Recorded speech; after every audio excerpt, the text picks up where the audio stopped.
Hey guys, welcome back to the AJ Analysis channel, where today we are getting straight into things, discussing the highly anticipated FA Cup final between Manchester United and Manchester City. The aim of today's video is how Manchester United can beat City. Now, of course, going over literally every different scenario which could come up in a game of football would take far too long. It would take days to go through it all. So what we're going to do today is we're going to focus on a few different defensive principles which United could use to really nullify the Manchester City threat, and then also we will of course look at a few ways in which United can hurt City going the other way. Those are the main things we're going to be looking at, and you need to figure out a way basically to stop City playing to their strengths. So what are their strengths? Their strength really is this 3-box-3 shape. They use this 3 at the back to outnumber most teams, then this box midfield to overload teams, and then they also overload the last line as well. That is what United need to try and stop. So we are all obviously super excited for this massive game in the FA Cup final. But then I thought of something. Some of you guys may not even be able to watch it because it's only being shown on BBC iPlayer, which is actually only accessible in the UK. But fear not, I have a solution for you guys. Surfshark VPN. Surfshark VPN is a VPN provider, which means that with just one click I can change my location, and bam, now I can watch the games on BBC iPlayer from literally anywhere in the world, whilst also catching up on the match of the day highlights. On top of this, Surfshark VPN will also allow me to get around geo-blocking, which means that those annoying Netflix or Disney Plus shows which are only available in the US will now be available for me anywhere on the planet. As well as all of this extra content which you can now access from anywhere in the world, Surfshark VPN also protects you from having any of your data stolen. It's like locking your front door but on the internet, keeping your information safe from hackers. And now, thanks to the brilliant people at Surfshark VPN, you guys can now get 83% off your first membership plus 3 whole months for free when you use the code AJ Analysis. So make sure to check out Surfshark VPN using the link in the description down below. Now, actually stopping the box shape kind of once it's in function is actually really difficult to do. So the better approach is to stop them even getting into this shape in the first place. And the way that you do that is press high. Because if you press high, for example, on Manchester City goal kicks, they have to drop John Stones deeper into the back four. Because, for example, if they were to play out from a goal kick like this, it would be far too easy to press them in this sort of shape. So if you do press a little bit higher on goal kicks, Manchester City do drop John Stones in here. And then it becomes more of a typical 4-3-3 shape. So straight away you've kind of restricted City a little bit from doing what they want to do. Now, as we'll see kind of as we go through the video, they will still have the 3-box-3 shape later in the game. But this just kind of disrupts them a little bit. So you do need to play with a reasonable press. Now, I'm not talking about the most aggressive press in the world. For example, some people might suggest a press where you go something like this. This is a press that I would suggest for different opposition, where you go man for man all over the pitch like this.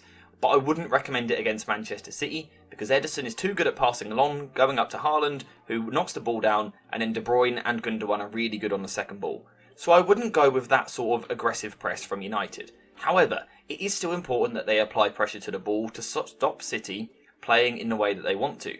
So how do United go about kind of utilising this sort of press? How do you put this press into action? Well, I think importantly what I want to really make sure we capture in this video is how Ten Hag could do this. We can take principles from Real Madrid in recent games in the first leg of the Champions League semi-final, Bayern Munich in the Champions League, teams like Brentford. We can take principles from other teams and how they slowed City down. However, this is all about how Ten Hag can beat City. Ten Hag, for example, isn't going to play with a back five. I just don't see him doing that. So I want to look at really how Ten Hag's approach could hurt this Manchester City team. And knowing Ten Hag, he will go with this 4-2-3-1/4-3-3 setup. And in terms of pressing, he will have his wingers somewhere in between the fullback and the centre-back. Now for me, in this particular game, it's important that the winger is closer to the fullback than what they are the centre-back. So I'd rather Antony is in this area rather than up here. In terms of the starting 11 we're going for, this is just based on the latest team news we're hearing. This is what I would be going for. The key here though is to force Manchester City to play one way. They like to make the pitch as big as possible, but if you can force them one way and then lock on from there, you're kind of halving the pitch for them. The way to do this is to let Ederson have the ball and force him to pick a way to play. It doesn't matter which side he goes, the principles are going to be the same. The important thing is that Marcus Rashford press as well, but then also tracks. So in terms of pressing, he needs to initially split the centre-backs. Now he needs to apply pressure to the ball whilst also cutting off the option of the goalkeeper. So the way to do this is him to curve his press like this. Curve the press this way, which is going to force John Stones to kind of step in, but then he also needs to do some hard work kind of tracking him as well. So it will be difficult for Rashford up front. From here though, United can then lock on and make the pitch as small as possible. So to lock on, you've got Shaw needs to be super tight and super aggro on the winger on this side. Fred on De Bruyne is a real key battle in this game, but also Fernandes on Rodri and the wingers on the fullbacks. Manchester United need to use this kind of as the trigger to lock on. Now, City's solution often, when this happens, we saw it in the Champions League, is to go a bit longer and try and pump the ball into these areas up to Haaland. But because United haven't been as aggressive in their press, pushing too many players forward, they have a 2 versus 1 versus Haaland, which means one can go tight whilst the other kind of sweeps behind. And I think that could stop City in this first phase from playing out from the back in the way that they would typically like to. So this is how United can nullify City's play out from the back. Now, even if United execute this press well and win the ball back in some good areas, there will still, without doubt, be spells of the game where City do get into their sustained shape because they're very good on the ball, so they do have periods where they take the ball away from you and play really well.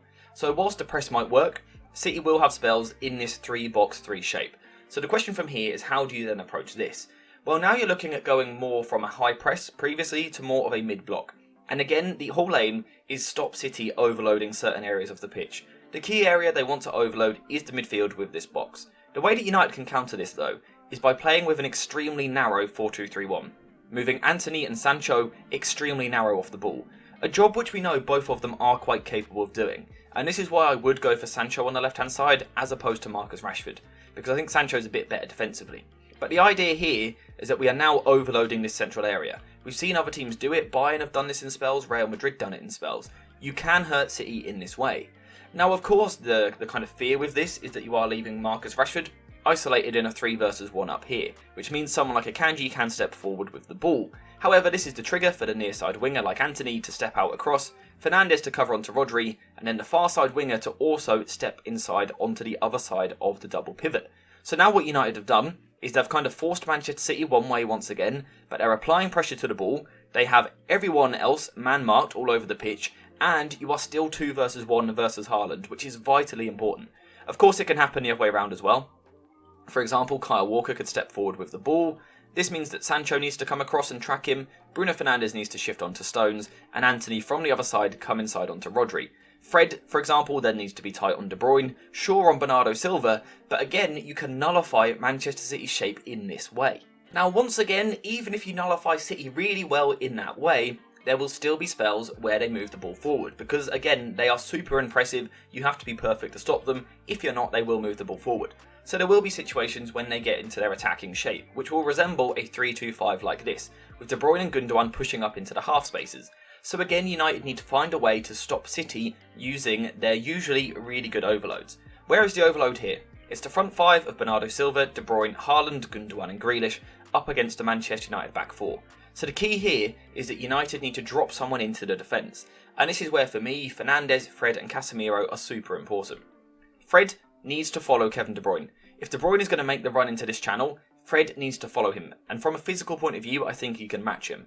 What we saw in the Champions League second leg semi-final against Real Madrid is De Bruyne getting into this area and Modric couldn't deal with him. Physically, he didn't have the energy levels to get across and close him down. Fred is someone who can do that, and this stops City having this overload, because then it shifts across into more of a 5 versus 5. And it can also happen on the other side as well. If we move it back into the normal shape, if Gundogan's going to push forward into this position, Casemiro needs to track him into these areas or drop in and cover at centre-back. Either way, United need to constantly be shifting into this back 5 and tracking the runners when Manchester City push these players forward into these areas of the pitch. It will be vitally important that they do that. Now, of course, when that is happening, Bruno Fernandes also needs to drop deeper to help out in the midfield, to stop the other midfielder becoming overloaded. And again, this will also allow United to kind of go man for man in the midfield, Fred on John Stones and Bruno Fernandes on Rodri. But again, what we can see we can do in this shape is nullify City all over the pitch. We are kind of matching up with them, stopping them from creating these overloads, and from a defensive point of view, I genuinely believe that this could work. Now, of course, to do this, it is extremely tiring to do this for 90 minutes to beat Manchester City. If you really want to beat City, you do have to test them going the other way. It's one thing doing all that defensive work, which I genuinely believe United can do, but you do have to test them going the other way. So how can United score goals in this game?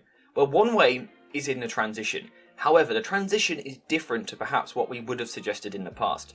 Something that we would have suggested in previous seasons is going long towards these channels. Going long from the back and looking to turn City over and get them going the other way. Because for players in the past like Cancelo, Zinchenko, but also some of the shorter midfielders just weren't great defensively. These days, City have Stones, Rodri, Akanji and Diaz, and also Kyle Walker, who are all very good defenders, but all very physical as well, and also, all of them, bar Walker, are really good in the air.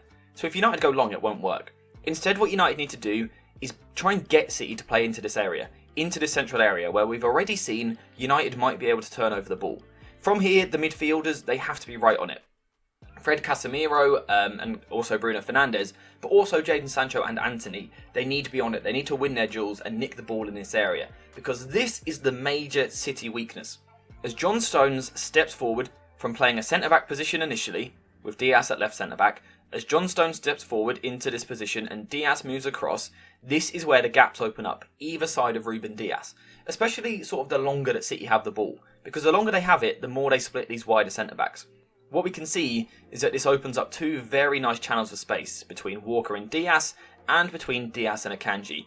This is where United can win the game, if they are aggressive in their approach in this middle third. So of course, again it comes back to the defensive side of things. They have to win the ball in these areas, but then they need to look for through balls. With Antony making runs into this sort of channel here, Jadon Sancho making runs here as well, but also, of course, Marcus Rashford. There is the real potential, if Fernandes' passing is on point in this game, that you can get Antony, Rashford and Sancho in a 3 versus 3 up against Kyle Walker, Diaz and Akanji. Now again, of course, City are very good defensively. These three players are all good at defending. This still will not be easy for United. But the chance to get into a 3 versus 3 with these three attackers and the finishing of Marcus Rashford, that is a real threat. And for me, it's the main one that United have to utilise in this game. Attacking the space either side of Ruben Diaz on the counter-attack. That is the key to scoring goals. Now, as we were talking about up the other end of the pitch earlier, Manchester United do have some good players. So they will have spells in this game where they are able to have a bit more settled possession. So whilst the counter-attack will be the main threat, United will also need to try and find ways to break City down when they have, again, more controlled possession.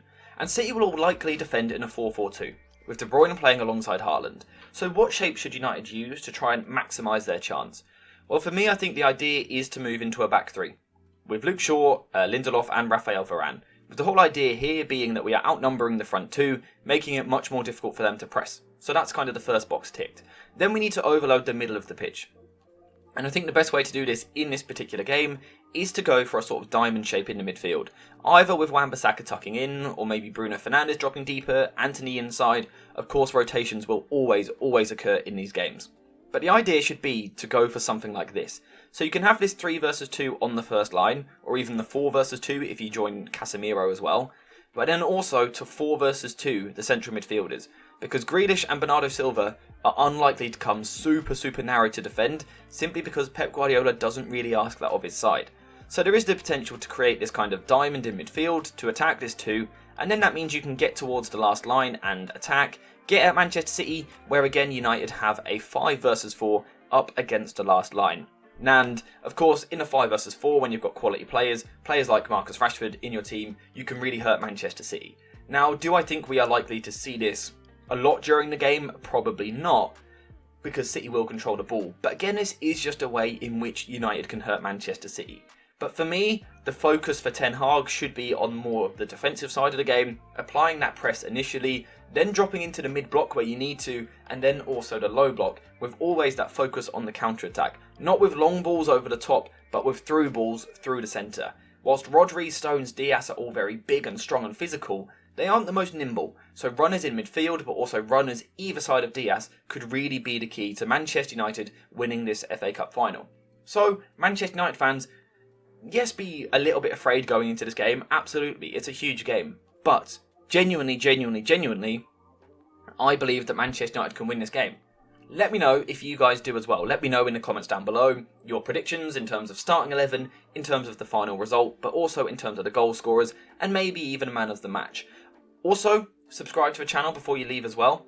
And if you also turn notifications on, I will be going live at about 6 PM after the FA Cup final. Whether United win, lose, it goes to extra time, penalties, whatever, I will be going live after the game to give my live reaction. So subscribe with notifications on so you don't miss that. But apart from that, thank you guys so much for watching. I hope you've enjoyed the video, and I really hope that you enjoyed the FA Cup final. But apart from that, thanks for watching, and I'll see you in the next one.